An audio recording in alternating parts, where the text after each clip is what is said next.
What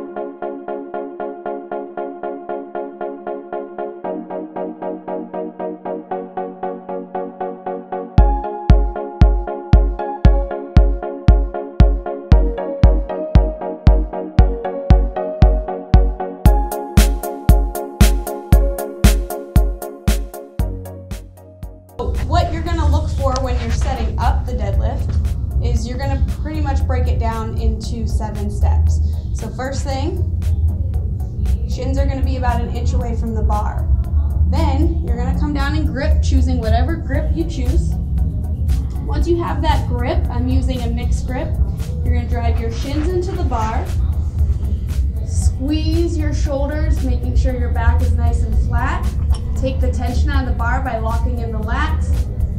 Lift up, engage the glutes and hamstrings, and lock out.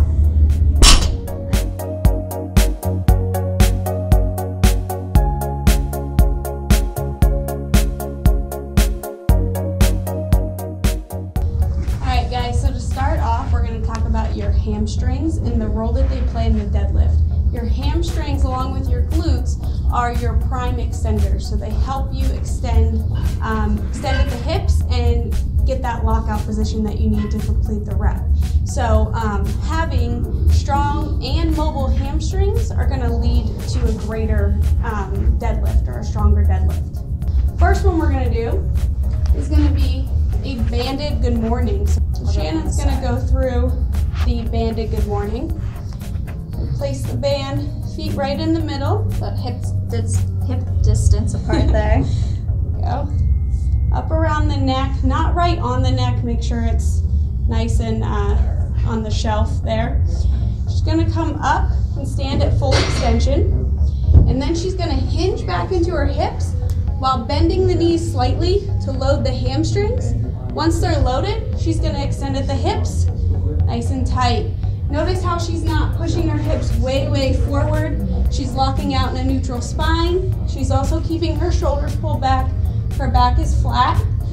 She's going to extend, activate, and there we go. So for that, you're going to do about 8 to 10 reps, just getting everything firing.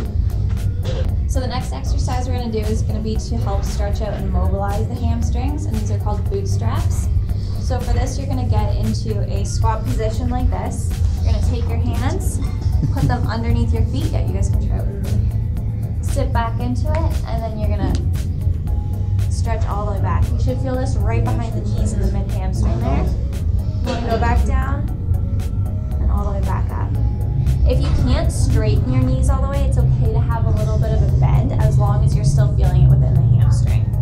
So you want to do about 10 to 20 of these as a warm-up. Again, you want to make sure that you're keeping your back flat, so you're not lifting up here and rounding through. You want to keep everything flat, pushing those hips up, loading those hamstrings. Talk about a standing forward fold, so we bring more concentration, presence in your hamstring as we're stretching.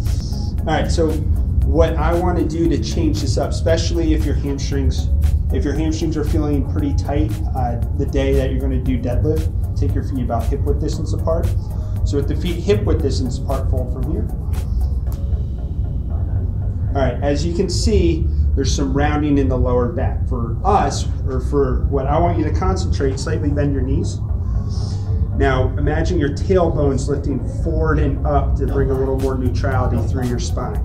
And as she folds here, to bring a little more presence or to open up her hamstrings a little more, try to internally rotate your thighs a little more.